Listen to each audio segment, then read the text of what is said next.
할렐루야! 아멘. 네, 반갑습니다. 이렇게 주일날 예배를 드리러 아침부터 일찍부터 채비하셔서 교회에 오신 여러분들 정말로 주님의 이름으로 사랑하고 축복합니다. 이건 빈말이 아니고 주님께서 정말로 기뻐하시기 때문에 그렇습니다. 저희 교회는 예배 순서가 복잡하지 않아요.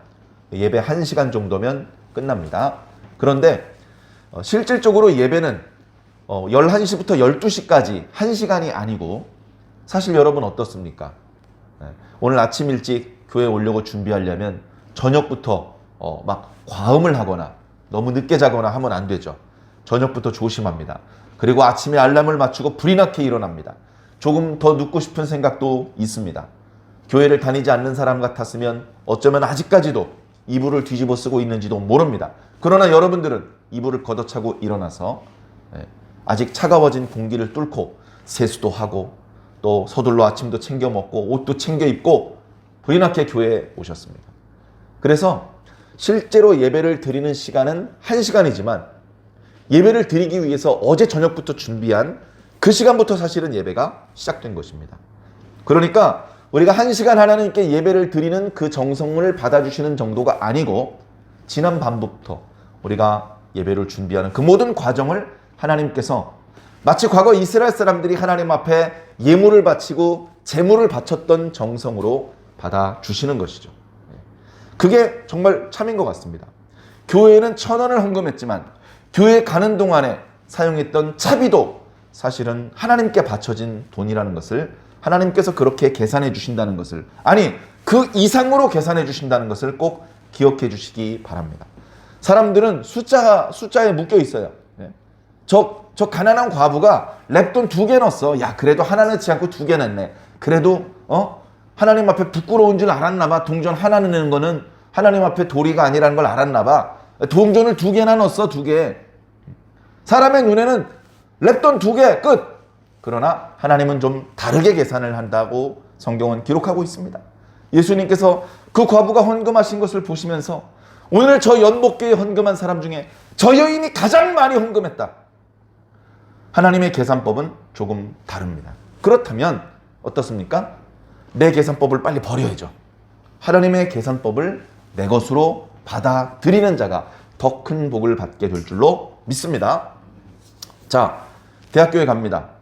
요즘은 이제 공통적으로 수학 능력고사를 보고 대학에 진학을 하지만 사실은 대학마다 또는 학과마다 조금씩 요구사항이 다를 수 있습니다. 예를 들어서 어느 학과를 들어가는데 영어 공부가 필요합니다. 그런데 중국어 공부를 열심히 해요. 정말로 열심히 합니다. 야, 저렇게 열심히 할 수 있을까? 그리고 실력도 많이 좋아졌어요. 그래가지고 그 학과에 지원을 딱 하는데 중국어 시험을 안 보고 영어 시험만 봅니다. 붙었을까요? 떨어지는 겁니다. 그 학과에서 원하는 공부를 해야 되는 거예요. 그래야 자기가 들어가고 싶은 학과에 들어갈 수 있습니다. 간단하잖아요. 우리 천국에 가려는 거잖아요. 천국에 가려고 한다면 천국에서 요구하는 게 있습니다. 이런 요구사항을 만족하신 분들은 천국에 들어올 수 있습니다. 그러면 그걸 만족시키면 되는 거예요. 그 기준은 나한테 있으면 안 되죠. 그죠? 하나님께 있어야 되죠. 하나님께서 천국문을 여시고 이러이러한 사람은 들어와라 이렇게 말씀을 하셨다면 아마 천국엔 이런 사람이 들어가면 될 거야 라는 나의 기준은 버려야 되는 것입니다. 내 생각엔 그래도 천국에 가려면 양복에 넥타이는 매야 될 것 같아. 내 생각엔 천국에 가려면 그래도 통장에 1억 원은 있어야 될 것 같아. 이렇게 생각을 하고 그 기준에 맞춰줍니다. 열심히 양복도 여러 벌 준비를 하고 항상 드라이 클리닝을 해서 단정하게 깔끔하게, 그리고 열심히 돈을 벌어서 통장에 현금도 막 1억 원 2억 원을 저금해 놨습니다. 그래 천국문 앞에 갔더니 빠꾸 넌 맛 불합격. 아니 왜 그러세요? 저는 이렇게 양복도 단정하게 입었는데 왜 안 됩니까? 누가 양복 입고 그랬어? 라고 말씀하시는 순간 그 사람의 인생은 다 무너지는 겁니다. 마찬가지죠? 하나님께서 요구하시는 게 뭔지를 살펴봐야 되는 거예요. 하나님께서 요구하시는 거예요. 우스갯소리로 두 남녀가 이렇게 연애를 하고 있어요. 연애를 하고 있는데 조금 있으면 성탄절이 다가오니까 서로 선물을 주기로 했습니다. 얼마나 좋아요. 그래서 여자는 이 남자친구에게 어떤 선물을 줄까 생각을 하고 고민을 하는 거예요. 그래서 남자친구를 이렇게 보니까 잠깐만 기다려. 내가 호빵 사가지고 올게. 호빵. 해놓고서 호빵 가게 앞에서 손 시려. 호빵 2개만 주세요. 막 이러고 있는 거예요. 저 남자가 장갑이 필요하겠다. 장갑. 그래가지고 장갑을 준비를 했다가 선물을 짠 줬어요. 그랬더니 남자가 뭐라 그럽니까? 자기야, 나 장갑 필요한 거 어떻게 알고? 안 그래도 장갑 사려고 그랬는데 너무 고마워. 내 손에 딱 맞는다. 너무 따뜻하다. 자기야 고마워. 이렇게 되겠죠. 자, 그런데 여자는요, 목도리를 선물 받고 싶었어요. 목도리가 없어. 이번 겨울에 춥다는데 목도리가 있으면 좋을 것 같아. 기왕이면 자기가 입고 있는 그 옷하고 색깔도 잘 맞고 그런가 하면 부드럽고 따뜻하게 이렇게 보온을 해줄 수 있는 그런 목도리가 있었으면 좋겠어요. 그래가지고 남자친구한테 옆구리를 치면서 자기야, 저 탤런트한 저 목도리 너무 이쁘다. 야, 지금 목도리 세일 기간이래. 이렇게 신호를 주는데 남자는 성탄절날 향수를 선물하면서 자기야, 향기 너무 좋지? 이러는 거예요. 물론 향수도 좋죠. 근데 자기가 받고 싶은 게 그게 아니었기 때문에 뭐 이렇게 그 비싼 돈을 들인 것만큼 그 여자의 사랑을 받기는 어려울 것 같습니다. 내가 기준이 되면 안 돼요. 나는 향수를 주고 싶어. 근데 상대방은 목도리를 받고 싶잖아. 그러면 향수는 다음에 선물하고 일단 목도리를 선물해 줘야죠. 그러지 않겠습니까? 내가 기준이 되면 안 됩니다.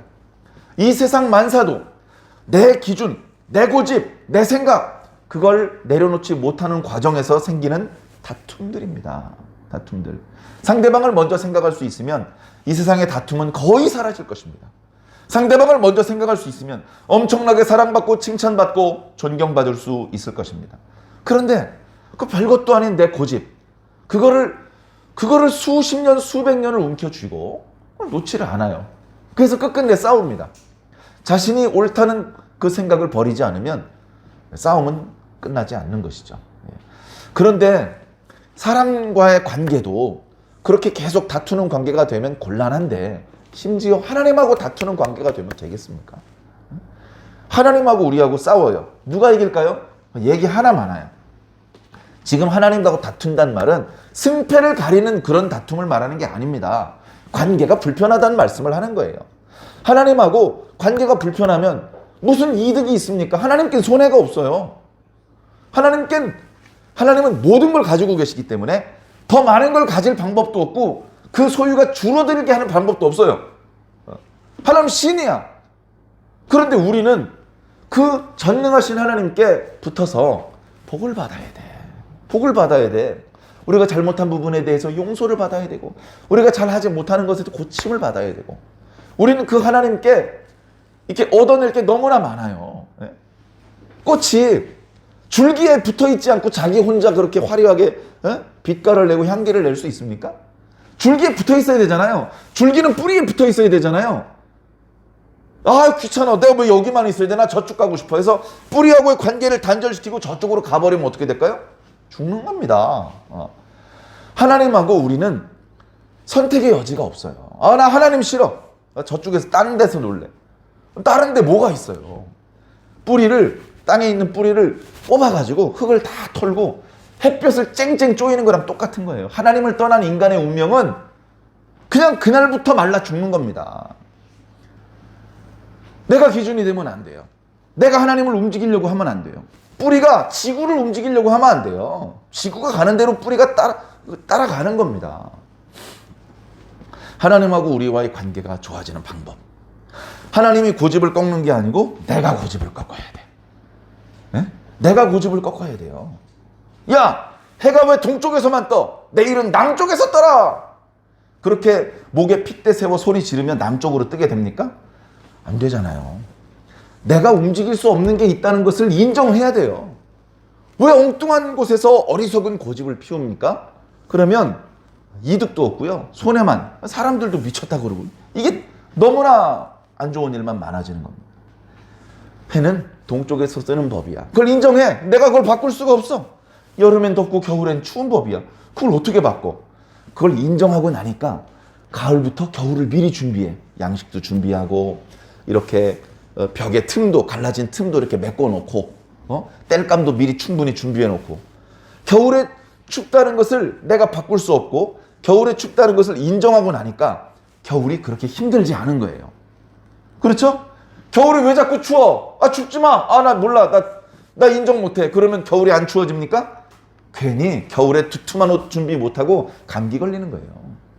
사랑하는 성도 여러분, 하나님 나라 가는 게 똑같은 원리입니다. 천국은요, 불신자도 가고 싶어 해요. 그죠? 불신자도 천국에 가고 싶어 해요. 그게 뭔지도 모르면서. 그리고 당연히 우리 신자들 다 천국 가고 싶어 합니다. 지금 우리가 살고 있는 이 세상, 여긴 천국이 아니라고 생각을 해요. 물론 생각을 지혜롭게 해야 됩니다. 생각을 어리석게 하면 어떻게 되냐면요, 지금 여긴 천국이 아니야. 그러니까 어떻게 해도 돼? 마음대로 쓰레기를 버려도 되고 자연을 훼손해도 되고 그런 생각을 하는 경우도 있어요. 그것은 죄 많은 이 세상, 그리고 우리가 갈 천국, 이 구도를 오해한 거예요. 오해한 거예요. 그래, 이 세상을 마음껏 자연을 파괴하고 나면, 그리고 다 망가뜨려 놓고 천국으로 뿅 옮기면 되는 겁니까? 죄송하지만 그런 사람은 천국 가기 더 힘들 것 같아요. 하나님께서 주신 지금 이 환경을 잘 보존시키고 건강하게 욕심 부리지 않고 탐욕을 부리지 않고 자연하고도 화목하게 지낼 줄 아는 사람이 하나님하고도 화목하게 지낼 줄 아는 사람입니다. 자연을 함부로 훼손하고 자연을 무너뜨리고 거기서 탐욕을 부리던 사람이 천국 가면 천국이요 금박 사막 됩니다. 다 나무들 다 베버리고 동물들 다 죽여버리는데 그런 인간이 천국 가면 천국은 지옥이 되는 겁니다. 사랑하는 성도 여러분, 내가 기준이 되면 안 돼요.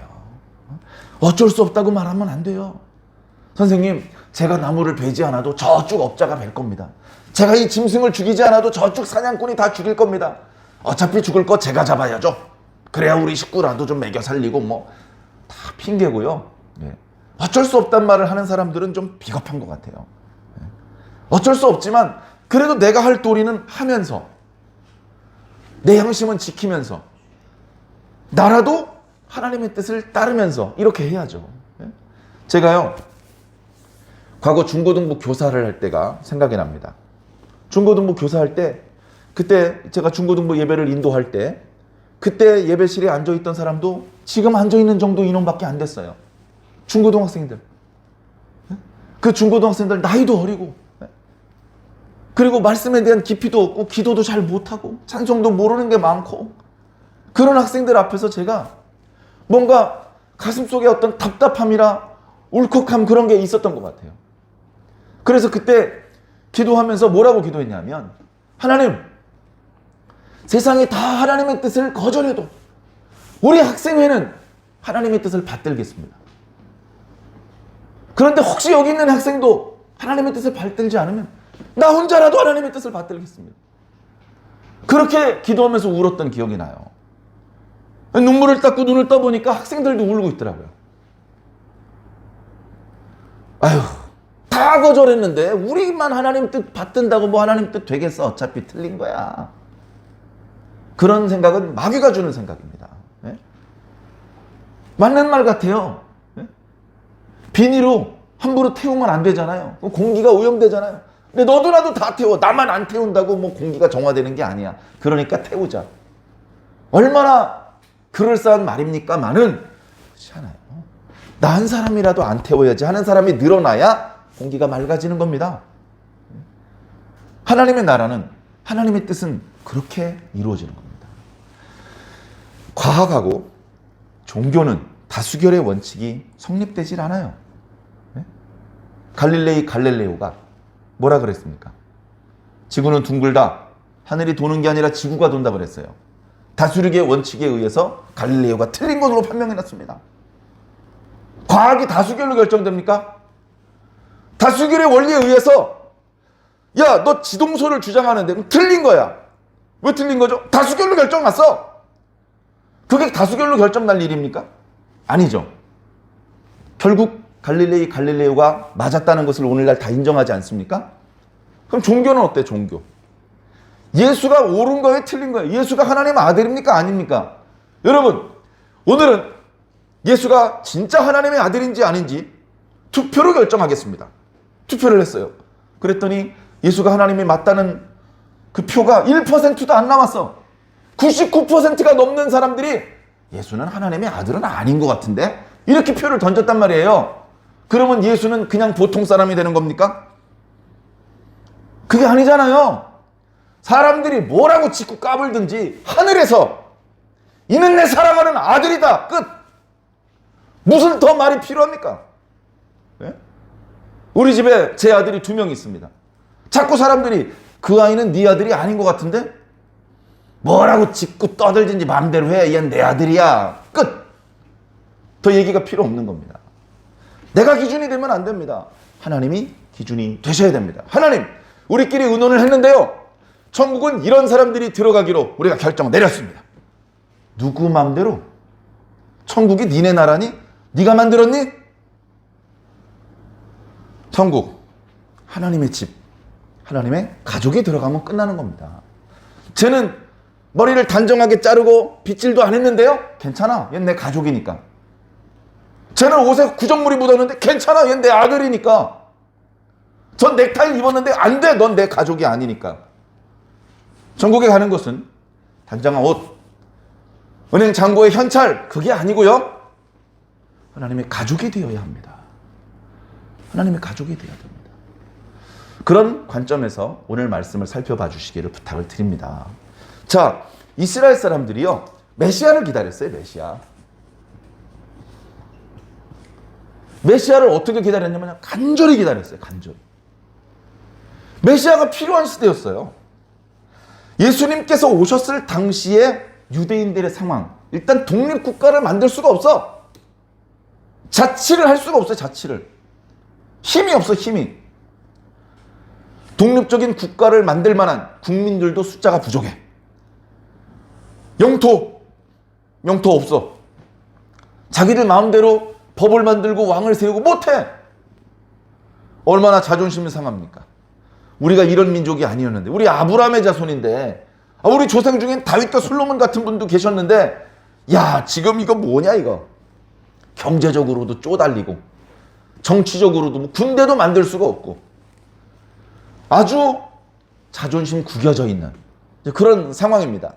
그 자존심을 이제 여호와 하나님에 대한 신앙으로 움켜쥐고 있는데, 나중에 기회가 되면 말씀드리겠지만 그들이 가지고 있는 여호와 하나님께 대한 신앙도 완전히 삐뚤어지고 왜곡된 신앙이에요. 정상적인 하나님의 뜻에 부합한, 하나님을 기준점으로 하는 신앙이 아니에요. 뭐 자기들은 우리는 하나님과 말씀과 율법과 모세가 기준이다 뭐 이렇게 생각을 하고 있겠지만, 모세가 그 소리 들으면 뺨 떼고 날리고 싶을 겁니다. 내가 언제 그렇게 가르쳤냐? 실제 모세를 통해서 율법을 주셨던 그 하나님의 진심, 모세의 의도, 그건 깡그리 무시하고 자기들 멋대로 의미를 부여해서 자기들이 부여한 의미에 대해서 충성을 다하고 있었을 뿐입니다. 사람들이 메시아를 기다리고 있었어요. 이들이 기다리는 메시아는 뭡니까? 과거 다윗과 솔로몬 시대의 영광을 회복해주는 그런 메시아입니다.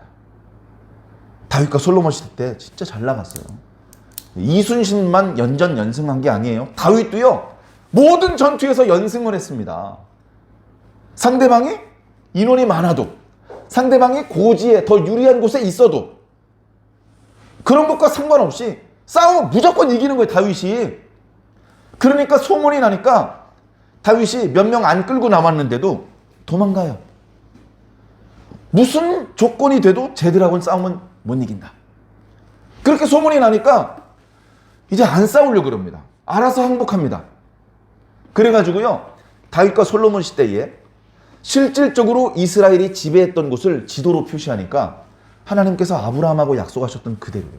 유프라테스 강까지, 이쪽으로는 애굽 하수까지, 그 중간에 이방인들도 많이 있었어요. 그러나 거기 살고 있는 이방인들은 이스라엘을 상대로 싸우거나 도전을 하거나 못합니다. 이방인들이었지만, 혈통적으로 아브라함의 후손이 아니었지만 그 다윗과 솔로몬의 영향권 안에 살고 있는 사람들은 전부 다 다윗과 솔로몬의 말에 순종해야 되고요, 이스라엘의 절기에 따라서 움직여야 되고요, 이스라엘의 군대와 관리의 말에 따라서 세금을 내야 됐습니다. 그때의 영광, 그 기간이 그렇게 길지 않아요. 이스라엘 역사 1000년 중에 그렇게 말씀이 제대로 성취된 기간은 뭐 길게 잡아야 3, 40년. 다윗 후반부부터 솔로몬 앞부분까지. 솔로몬 때, 전성기 때 어땠는지 압니까? 인구조사를 포기했어. 너무 많아서. 사람의 숫자를 세는 게 이게 무의미한 거야. 뭡니까?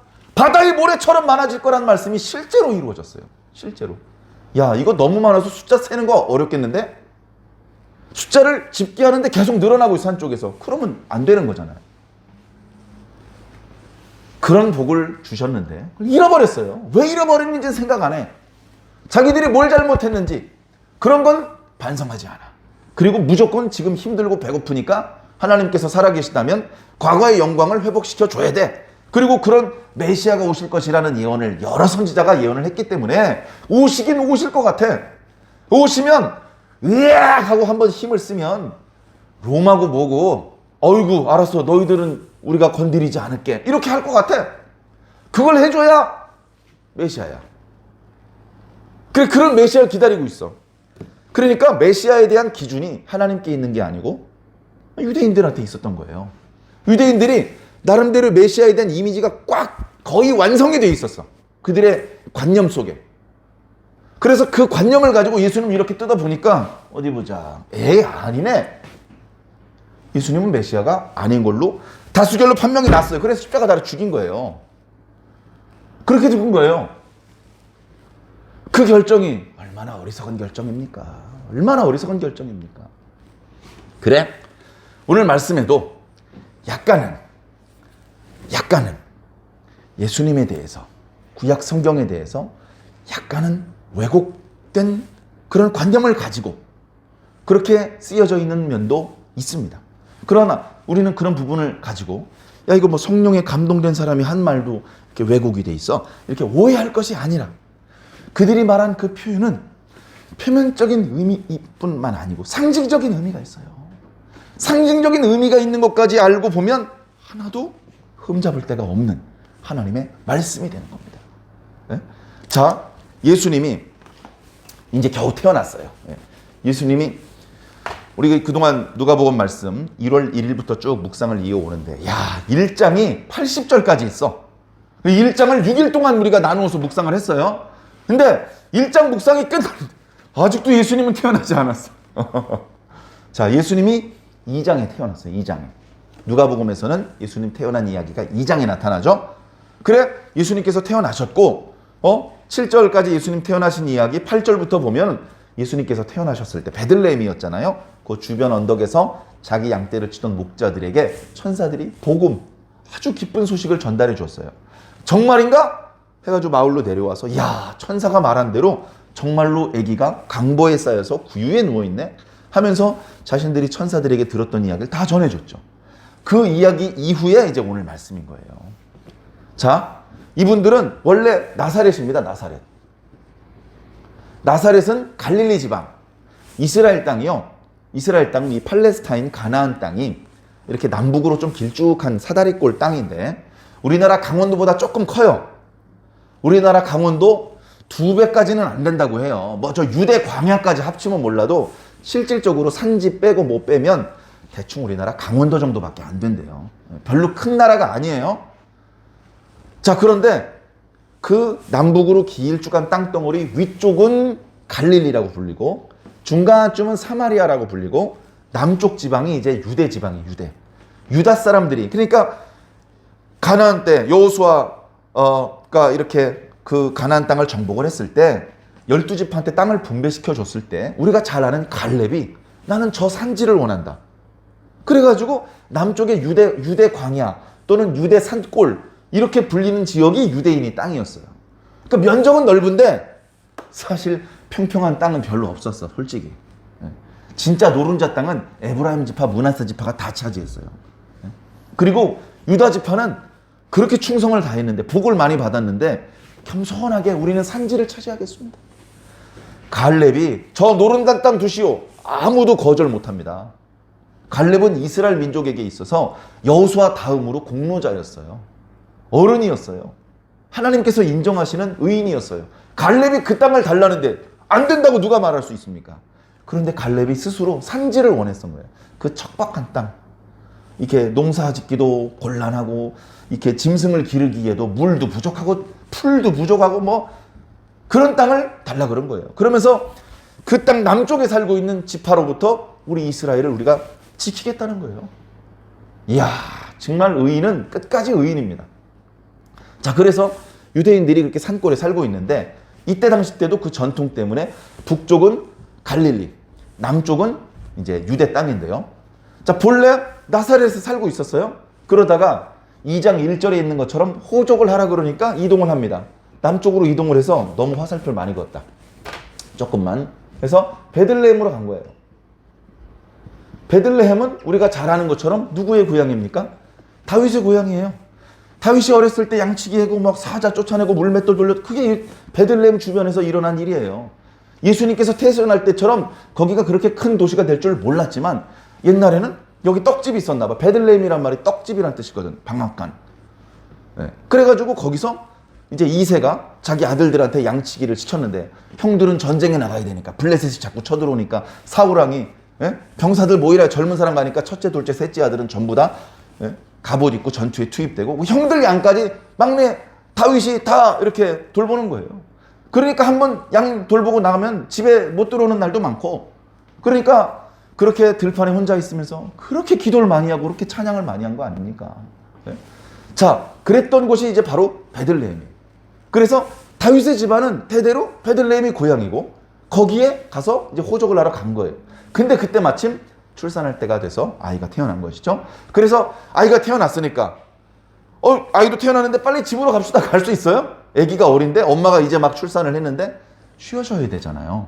쉬어줘야 돼. 그래서 쉬었는데, 이때 당시, 그러니까 구약적인 전통하고는 조금 달라요. 그러나 전반적으로는 하나님을 섬기는 그런 분위기 속에서 태어난 지 8일이 되면, 남자아이가 태어난 지 8일이 되면 할례를 행했어요. 할례. 그 할례는 꼭 예루살렘 성전에서 받지 않아도 돼요. 각자 동네에서 그 동네 어르신들과 함께 할례 의식을 치르는데, 그게 생후 8일 됐을 때 하는데, 그때 이제 이름을 정해주는 거예요. 그래서 누가복음 1장 묵상을 할 때도 이제 세리자 요한의 경우에도 할례 받는 날 이름을 정하는 그런 관례에 따라서 이름을 뭘로 할래? 그렇게 물어봤더니 요한으로 한다 그랬잖아요. 근데 보통은 할아버지 이름이나 아버지 이름을 아들이 그대로 따와서 그 이름을 붙이고는 하는데, 그쪽 집안에 없는 요한이라는 이름을 하겠다고 하니까, 아, 왜 그래? 우리 친족 중엔 요한이라는 이름이 없잖아. 그래가지고 사가랴한테 물어봅니다. 사가랴는 아직 말을 못하는 상황이죠. 서판을 가져오라 그래서 쓰는데 요한이라고 쓴 거예요. 사람들이 다 놀라는 거예요. 야, 보통은 자기 집안 어르신들 이름을 갖다 붙이는데 그냥 이 집안에 없는 이름을 갖다 붙이네. 근데 그것은 사실은 천사가 지시하신 것에 대해서 순종한 것이거든요. 순종했더니 막혔던 입이 열리고 굳었던 혀가 풀리는 거예요. 그래서 사가랴가 하나님을 찬양하면서 그동안 있었던 일을 쭉 얘기를 하는데, 사람들이 깜짝 놀라면서, 야, 그렇다면 이 아이는 보통 아이가 아닌데 이 아이가 커서 과연 장차 어떤 아이가 될까? 다들 기대감을 가지게 되죠. 그런 상황에서 예수님께서 이제 태어나신 거예요. 예수님께서 태어나실 때도 마찬가지예요. 이미 천사가 아들을 태어날 것을 미리 알려주시면서 이름까지 지정해 주셨거든요. 이름을 뭐라고 하라 그랬어요? 예수라 하라.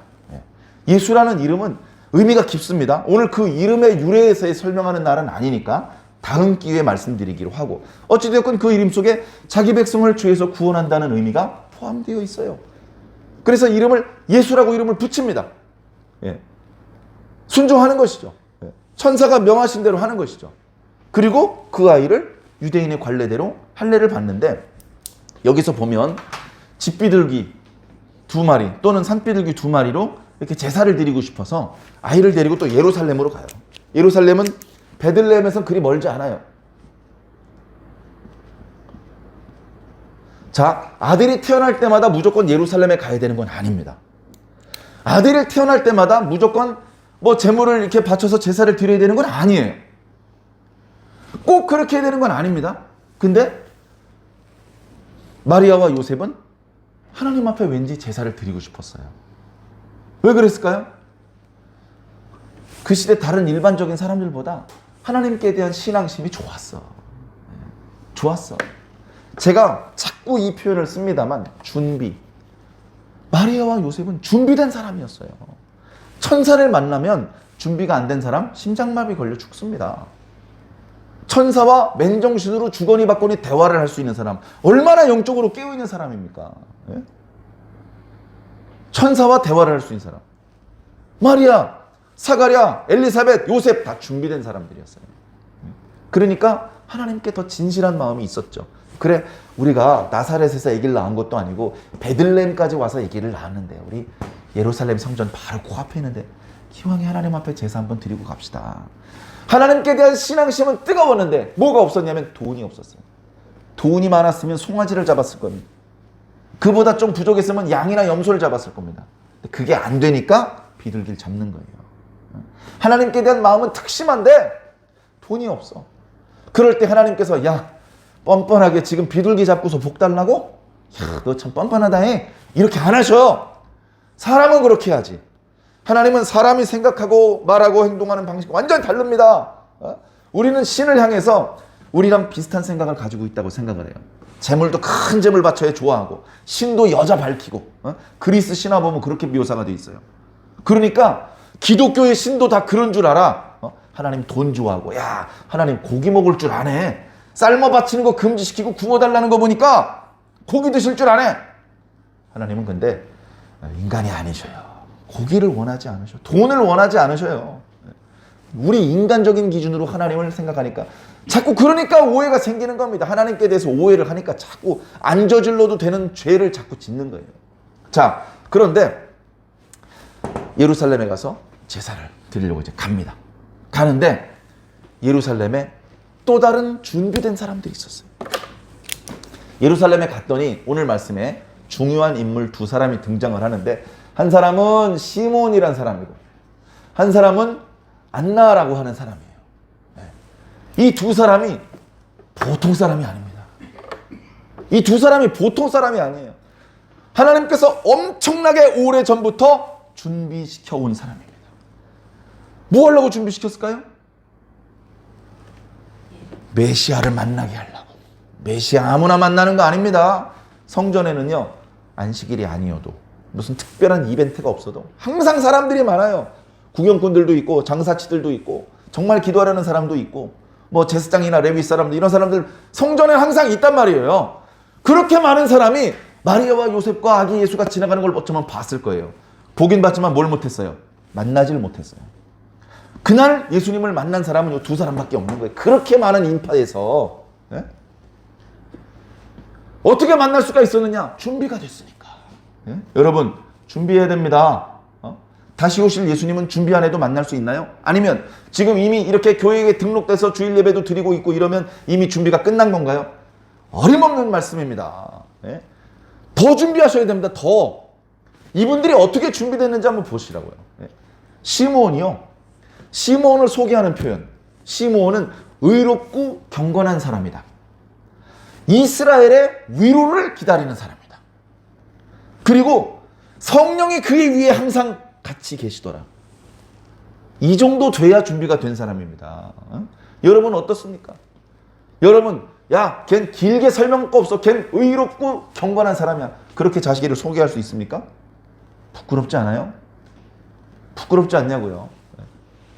우리가 훨씬 우리보다 의롭지 못한 사람도 많이 보지만 그래도 하나님 앞에 저 의롭고 경건한데요?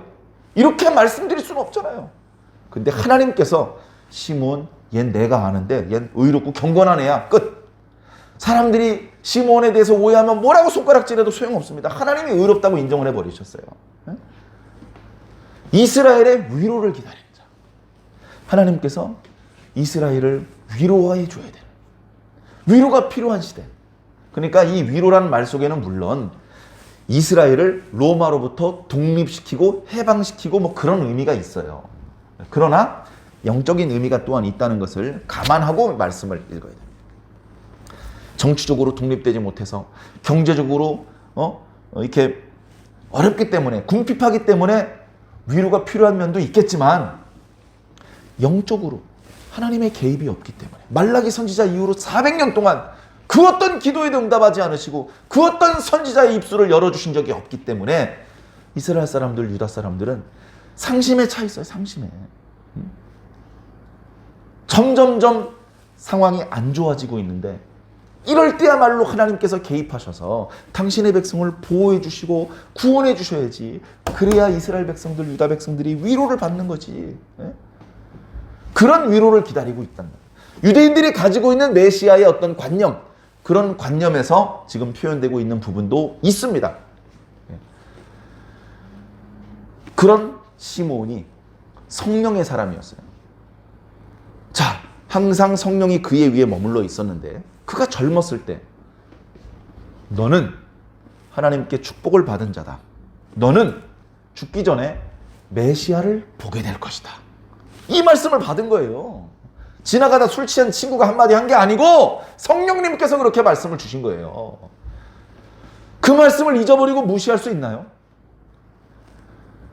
그 시대 사람들이 다 그 이미지가 정말로 하나님께서 보내시는 메시아의 이미지가 아니고 인간적으로 어떤 정치적인 지도자, 군사적인 지도자, 그런 지도자로서의 메시아를 기다리는 그런 시대이긴 했습니다만 모든 사람의 메시아를 기다리고 있는데 아무리 기다려도 안 온단 말이죠.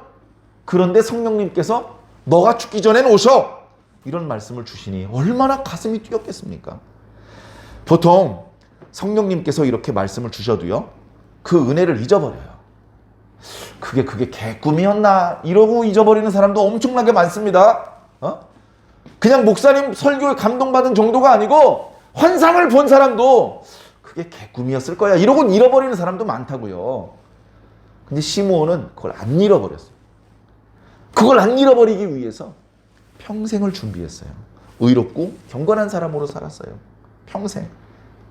자기가 잠깐 방심한 사이에 그리스도께서 지나가시면 내가 그리스도를 못 보고 죽게 되잖아. 그러면 안 되잖아. 그리스도를 너 죽기 전에 반드시 볼 것이라는 그 말씀에 이 시몬이 꽁꽁 묶여 있었어요. 꽁꽁 묶여. 얼마나 강하게 묶여 있었는지 죽지도 못해.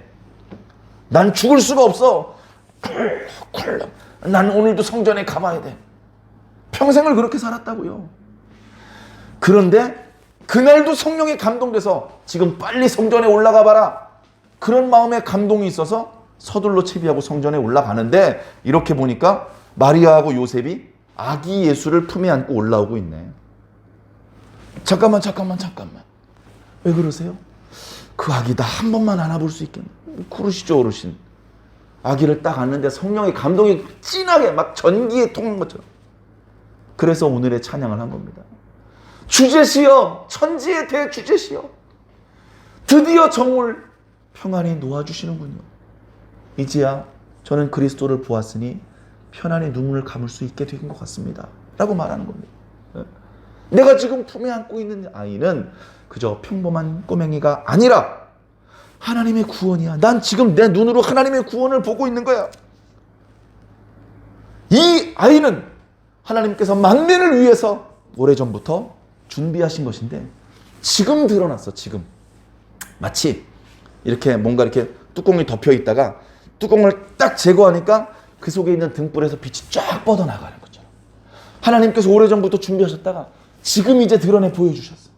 그래서 하나님의 빛이 뻗어 나오는데 이 빛이 하나님의 백성 이스라엘들에게는 영광이 될 거야. 그러나 이방인들에게는 부끄러움이 될 거야. 오늘 말씀에 좀 번역이 조금 부자연스럽게 번역이 되어 있어요. 이방인에게는 빛이 되고 이스라엘에게는 영광이 되고 뭐 그렇게 번역을 했는데 사실 이 빛이 이스라엘에게는 영광이, 이방인들에게는 여기 사용된 표현이 계시, 요한계시록 할 때 그 계시라는 단어에 쓰는 단어를 썼는데 이 계시라는 말 자체가 뭐냐면 감추어져 있는 걸 드러내 보여준다는 뜻이에요. 네? 누가복음에서 드러내 보여준다는 의미는 좋은 의미로 쓰이지 않았어요. 부정적인 의미. 그 사람이 덮고 싶고 감추고 싶은 부끄러운 부분을 확 드러내버리는 거야. 그럼 어떻게 됩니까? 수치를 당하게 되죠. 그래서 이 빛이 드러나면 이스라엘에게는 영광이 회복되게 되겠지만 이방인들에게는 부끄러움을 당하는 일이다. 그것이 저 그리스 사람들, 저 로마 사람들은 부끄러움을 당하게 되고 아브라함의 혈통을 가지고 있는 사람만 승승장 그런 뜻이 아니고 이 말씀 속에 감추어져 있는 영적인 의미는 당연히 예수 그리스도를 구주로 영접한 사람들과 그를 끝끝내 거절한 사람들의 상반된 운명을 말씀해주고 있습니다. 우리 너무 쉽게 잘 알 수 있죠. 자, 그걸 말씀하고 있습니다. 자, 그렇게 하나님을 찬양하며 그 어린 아기 예수에 대한 예언을 마친 시므온이 이렇게 그의 부친과 모친을 보면서 축복을 해줍니다. 당신들은 하나님께 선택받은 사람입니다. 하나님께 복받은 사람입니다. 그 지난번에 천사한테 들은 말인데, 자, 그러면서 모친에게 또 몇 마디를 더 해주죠. 이 아이는 많은 사람들을 흥하게 하거나 패하게 할 겁니까? 무조건 복이 되는 건 아닙니다. 하나님께서 손을 내밀어요. 내가 너에게 허물과 죄가 있는 걸 아는데 용서해 줄 테니까 내 손을 잡을래? 그렇게 손을 내미시면 얼른 잡아야죠. 얼른. 그죠? 근데 그렇게 손을 내미시는데도 안 잡는 사람들이 더 많다는 겁니다. 네? 안 잡아. 그러면 하나님께서 이렇게 무시를 당했는데 그 다음에 또 손을 내미셔. 그러지 말고 내 손을 잡아라. 그럼 어떻게 하면 또 무시해. 또 무시해. 또 손을 내미셔. 하나님 바보 같아, 바보. 그렇게 모욕을 당했는데도 또 손을 내밀어요. 그런데 그렇게 하나님의 반복되는 자비는 영원한 게 아닙니다. 어느 순간 손을 더 이상 내밀지 않으시고 심판을 내리시는 날이 올 겁니다. 그 전에 그 손을 잡아야 돼요. 하나님께서 내미시는 손을 잡아야 돼요. 끝끝내 거절하는 사람들, 그 사람들에게는 하나님께서 부끄러움이 드러나게 하실 것이다. 그렇게 말씀하고 있는 것입니다. 예. 오늘 말씀에 35절에 보니까 이 아이가 이제 34절 뒷부분에 보면 많은 사람들의 비방을 받게 될 것인데, 그러다 보면 이 아이의 모친인 너의 마음은 칼로 찌르는 것처럼 어쩌면 아플 것이다. 그러나 결국 이 아이는 여러 사람의 마음의 생각을 드러내게 할 것이다. 드러내게 할 것이다. 드러내게. 숨겨진 그들의 탐욕과 욕심과 거짓을 드러내면 부끄러움을 당하겠죠. 빛은 그런 속성이 있는 것입니다. 빛은 숨겨진 것을 드러내 보여주게 하는 그런 속성이 있는 것이에요. 그 빛이 당도하는 날 부끄러움을 당하는 자가 되면 안 됩니다. 그 빛이 오기 전에 미리 씻어놔야 됩니다. 미리 고쳐놔야 됩니다. 미리 단장을 해놓고 준비하고 기다리고 있어야 됩니다. 그렇게 준비된 상태에서 빛이 오면 영광이 있는 것이죠. 기름이 없어가지고 등불에서 시커먼 연기가 막 푹푹 나오고 있는데 신랑이 오면 그 준비되지 않은 태만한 모습이 그대로 드러나 버리잖아요. 그러면 칭찬 못 받습니다. 사랑 못 받습니다. 책망 받습니다. 그런데 등에 기름이 충분히 준비가 돼 있어서 계속해서 밝은 빛, 끄름도 없이 깨끗한 빛을 이렇게 비추오는 그런 등불을 준비한 신부는 사랑받습니다. 칭찬받습니다. 천국은 준비한 자가 들어가요. 준비한 자가. 자, 그렇게 해서 시므온의 이야기가 끝났더니 그 뒤에 36절부터 보니까 안나라고 하는 사람이 나타나는데, 이 사람은 크게 두 가지로 표현되고 있어요. 하나는 과부고요. 하나는 선지자, 여선지자로 그렇게 표현되고 있습니다. 그런데 이 안나도요, 엄청나게 준비가 된 사람입니다. 오늘 말씀에 보면 나이가 84세구나 이렇게 표현이 된 것 같은데, 이게 사실은 무슨 뜻이냐면요, 과부가 된 날로부터 지금까지 84년이 경과했다는 뜻이에요. 자, 이스라엘 사람, 예수님 당시 때 관습에 의하면 약혼을 할 수 있는 제일 어린 나이가 12살이에요. 12살. 물론 15살에 약혼하는 경우도 있고 19살에 약혼하는 경우도 있어요. 그런데 가장 어리게 잡아도 12살에, 그러니까 성년식은 해야 돼. 그 12살부터 약혼을 할 수 있어요. 그러면 빠르게는 12살부터 결혼도 할 수 있어요. 근데 보통은 어때요? 18, 19까지는 좀 기다렸다가 20살 다 돼서 결혼을 하는 경우가 많아요. 자, 그런데 그냥 12살에 결혼을 했다 칩시다. 12살에. 그리고서 남편이랑 7년을 같이 살았대요. 남편이 죽은 거죠. 과부가 됐으니까. 19살이에요. 그때로부터 84년이 경과하면요, 100살을 훌쩍 넘은 나이입니다. 100살을 훌쩍 넘었어요. 과부가 된 이후로 아이고 난 복도 없지 이렇게 불평하며 원망하며 산 것이 아니고요, 기도하면서 살았어요. 기도하면서. 예? 자, 37절에 과부가 되고 84세가 되었더라. 이 사람이 성전을 떠나지 않고 주야로 금식하며 기도함으로 섬겼다. 84년 동안 금식했으면 죽었겠죠. 그렇게 금식했다는 뜻이 아니고 영적으로 자신의 어떤 감각, 영성 이걸 잃어버리지 않기 위해서 수시로 금식을 반복적으로 했던 겁니다. 그렇게 깨어 있었고 준비되어 있다 보니까 저쪽에서 아기 예수가 올라오는데 덴박에 알아보는 거예요. 하나님의 놀라우신 구원의 손길이로다 하면서 사람들한테 오늘따라 왜 그러세요? 그렇게 관심 있게 물어보는 사람은요 보통 사람이 아닙니다. 안나 나이 많은 할맹이 외모도 볼품도 없고 이제 성전에 좀 그만 좀 나왔으면 좋겠어. 이렇게 나쁘게 생각하는 사람도 있었을 텐데 안나를 좋아하고 존경하고 수시로 대화를 나누고 기도를 부탁했던 사람들은 영적으로 그래도 깨어있는 건강한 사람들이에요. 오늘 말씀해 보니까 이스라엘의 속량을 기다리는 사람들이다 라고 표현하고 있습니다. 그 사람들이 오늘 왜 그러세요? 이 아이가 어떤 아이인 줄 아니? 하면서 그들에게 구체적으로 어떤 내용으로 이야기를 했는지는 기록되지 않았지만 어쩌면 시므온처럼 그 아이에 대해서 예언을 했던 것입니다. 그걸 또 모친과 부친은 옆에서 듣고 있었던 것이죠.